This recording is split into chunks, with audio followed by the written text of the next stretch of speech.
Study IQ IAS, आपका selection हमारा mission. नमस्कार दोस्तों, मैं डॉक्टर पंकज मिश्रा और स्वागत है आपका स्टडी IQ IAS हिंदी पर। दोस्तों, यूपीएससी का प्री होने वाला है और प्री से पहले एक बहुत बड़ी खुशखबरी स्टूडेंट्स के लिए, कैंडिडेट्स के लिए यूपीएससी ने जारी की है। यूपीएससी की answer sheet on the same day of examination जारी कर दी जाएगी।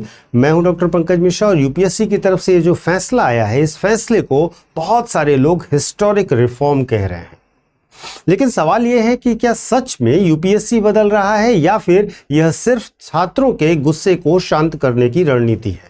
क्योंकि पहली बार संघ लोक सेवा आयोग ने कहा है कि अब सिविल सर्विसेज प्रीलिम्स एग्जाम 2026 के तुरंत बाद प्रोविजनल आंसर की जारी कर दी जाएगी। जी हां, वही यूपीएससी जो सालों तक फाइनल रिजल्ट आने के बाद आंसर की जारी किया करती थी। एग्जाम खत्म होने के बाद जब आंसर की आता था, उसके बाद हमें पता चलता था कि प्री में क्या नंबर्स आए हैं। और यहीं से शुरू होती है आज की सबसे बड़ी और इंपॉर्टेंट बहस कि क्या ये ट्रांसपेरेंसी की पहल है या सिर्फ अब गलत आंसर की बोनस मार्क्स और हिडन मॉडरेशन जैसे आरोप खत्म होने जा रहे हैं, या फिर ये रिफॉर्म बहुत ही आधा अधूरा है, क्योंकि कहानी जितनी दिखाई जा रही है उससे कहीं ज़्यादा बड़ी है। तो दोस्तों, यूपीएससी के चेयरमैन डॉक्टर अजय कुमार ने कहा इसे एक new beginning towards greater transparency term दिया है। अब लेकिन जरा सोचिए, जिस सिस्टम में लाखों छात्र सालों से सिर्फ एक चीज की मांग कर रहे थे, हमें आंसर की समय पर दिखा दीजिए, वह मांग पूरी करने में यूपीएससी को दशकों लग गए। भारत की सबसे प्रतिष्ठित संस्था, परीक्षा कराने वाली संस्था, जहां एक एक नंबर पर करियर तय होता है, वहां छात्र यह भी नहीं जान पाते कि आखिर उनका उत्तर गलत था, कौन सा गलत था और कौन सा सही था। और यही कारण है कि हर साल प्रीलिम्स के बाद अलग अलग तरीके से बाजार में अफवाहें चलती हैं। कोई कोचिंग वाले बताते हैं कि कट ऑफ 92 जाएगा, कुछ बताते हैं 82 जाएगा, कोई 99 तक पहुंचा देता है। अलग अलग सीक्रेट सोर्सेज कह करके लोग शेयर करने लगते हैं, यूट्यूब पर एक्सक्लूसिव कीज शेयर होने लगती हैं। लाखों छात्रों में एंजाइटी बढ़ती है। यूपीएससी के साइलेंस ने एक पैरेलल इंडस्ट्री खड़ी कर दी थी, लेकिन अब पहली बार आयोग जगा है और छात्र हित में बोला है कि वो प्रोविजनल आंसर की जारी करेगा। अगर गलती है तो आप उसे चैलेंज कर सकते हैं, ये दूसरी बड़ी बात है। सुनने में ये बहुत अच्छा लग रहा है, लेकिन असली सवाल यहीं से शुरू होता है कि क्या यूपीएससी फाइनल आंसर की भी जल्द से जल्द जारी करेगा? क्योंकि नोटिफिकेशन में सबसे बड़ा लूप होल यहीं पर है। यूपीएससी ने कहा कि आपको 6-7 दिन का समय मिलेगा प्रोविजनल आंसर की के साथ। आप उस पर ऑब्जेक्शन रेज कर सकते हो। आपको यदि किसी प्रश्न पर संदेह है, यूपीएससी के जवाब पर संदेह है, तो आप ऑब्जेक्शन कर सकते हो।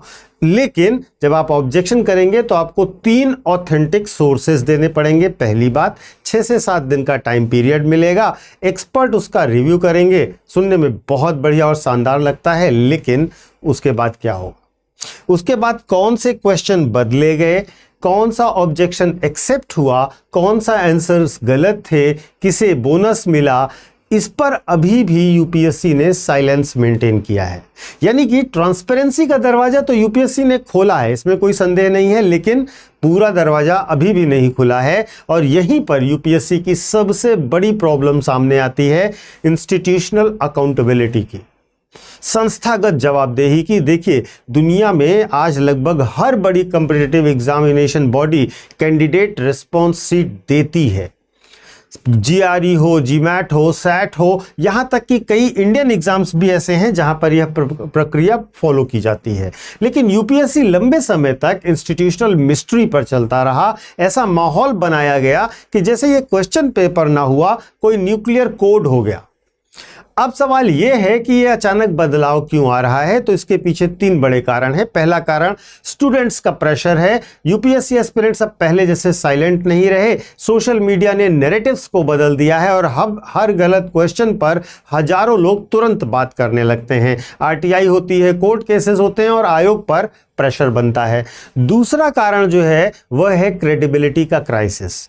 अभी पिछले कुछ दिनों में आपने देखा होगा paper leaks, examination delays, agency failures, इन सब ने भारत में परीक्षा व्यवस्था की विश्वसनीयता पर गंभीर प्रश्न चिन्ह लगा दिए हैं। नीट का विवाद हो, एनटीए का क्राइसिस हो, एसएससी के स्कैम्स हो, इन सब के जो आरोप लगे, इन सब के बीच में यूपीएससी खुद को मोस्ट ट्रस्टेड एग्जाम के रूप में बचाए रखना चाहता है।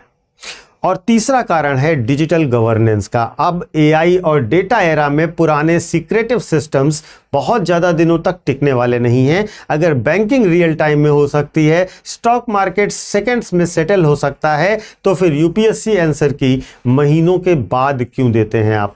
और दोस्तों, एक और बड़ा खतरा भी है जिसे हमें समझना चाहिए। अब थोड़ा सा पहले लेकिन ग्लोबल पर्सपेक्टिव को हम समझ लेते हैं। अमेरिका हो, ब्रिटेन हो, यूरोप हो, यहाँ की अधिकांश स्टैंडर्डाइज्ड एग्जामिनेशन में कैंडिडेट ट्रांसपेरेंसी बहुत ज़्यादा है। लेकिन भारत के कम्पिटिटिव एग्जामिनेशन कल्चर में आज भी कॉलोनियल ब्यूरोक्रेटिक माइंडसेट बहुत क्लियर दिखाई देता है, जहाँ पर इंस्टीट्यूशन खुद को क्वेश्चन से ऊपर मानता है। और शायद यही कारण है कि यूपीएससी का यह कदम बहुत छोटा होते हुए भी बहुत बड़ा लगता है, क्योंकि इसके लिए हम सब ने भी बहुत संघर्ष किया है।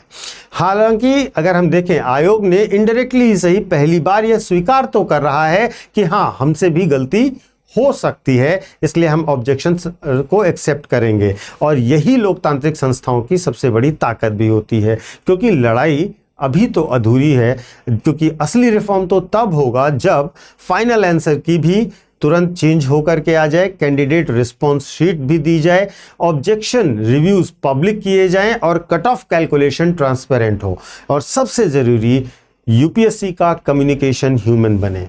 क्योंकि एस्पिरेंट्स जो होते हैं ना, वो सिर्फ रोल नंबर्स नहीं होते हैं, वो वर्षों की मेहनत करते हैं, परिवार की उम्मीदें होती हैं, मिडिल क्लास के सपने लेकर के वे परीक्षा हॉल में बैठते हैं। और जब सिस्टम ट्रांसपेरेंट नहीं होता है तो मार्क्स केवल नहीं, मामला ट्रस्ट का भी आता है, ट्रस्ट भी टूटता है। फिलहाल इतना ज़रूर कहा जा सकता है कि यूपीएससी ने छात्रों के मन पर दबाव कम करने के लिए एक बहुत निसंदेह बड़ा कदम उठाया है। एक दरवाज़ा तो एटलीस्ट खोल दिया है, नहीं दरवाज़ा कहूँ तो खिड़की तो कह ही सकता हूँ कि खोल दिया है। अगर पूरी ट्रांसपेरेंसी आ जाए तो बहुत शानदार होगा ये बच्चों के लिए, आगे आने वाले बच्चों के लिए। अब सवाल ये है कि क्या यह दरवाज़ा पूरी ट्रांसपेरेंसी की ओर जाएगा कि नहीं जाएगा, या फिर यह केवल कंट्रोल ट्रांसपेरेंसी तक ही सीमित रहेगा। आप क्या सोचते हैं, क्या यूपीएससी का यह फैसला सच में एक ऐतिहासिक सुधार है, या फिर अभी भी सिस्टम आधा अधूरा है? कमेंट में अपनी राय अवश्य शेयर कीजिएगा। अपनी राय देते समय शालीनता का भी ध्यान रखिएगा। मैं हूं डॉक्टर पंकज मिश्रा और मैं आपको अपने सोशल मीडिया हैंडल्स भी बता देता हूं। यूपीएससी मेंटोर पंकज सर के नाम से आप मुझे कनेक्ट कर सकते हो इंस्टा और टेलीग्राम पर। यहां पर आपको मेरे सारे वीडियोस के लिंक मिल जाएंगे। और इसके साथ साथ जो बच्चे यूपीएससी की तैयारी करना चाहते हैं, हमारे बैचेस के साथ जुड़ सकते हैं। हमारे बैचेस आपको हिंदी माध्यम, इंग्लिश माध्यम और बाइलिंगुअल मिल जाएंगे। और साथ ही साथ 20 मई से, यानी कि आज से हमारे कोर्सेज शुरू हो चुके हैं। तो देर मत कीजिए, जल्द से जल्द ज्वाइन कीजिए। ज्वाइन करने से पहले पीके लाइव कोड लगाइएगा, आपको मैक्सिमम डिस्काउंट ऑफर होगा। कोर्स की डिटेल्स आप डिस्क्रिप्शन बॉक्स में दिए गए लिंक पर जाकर या हमारे ऐप या वेबसाइट पर जाकर देख सकते हैं। वहां पर आपको सारी जानकारियां मिल जाएंगी। अगर कोई कंफ्यूजन होता है तो डिस्प्ले हो रहे नंबर पर आप कॉल कर सकते हो, वहां से सपोर्ट टीम आपको कॉन्टैक्ट कर लेगी। Thank you so much. जय हिंद। स्टडी IQ IAS, आपका सिलेक्शन हमारा मिशन।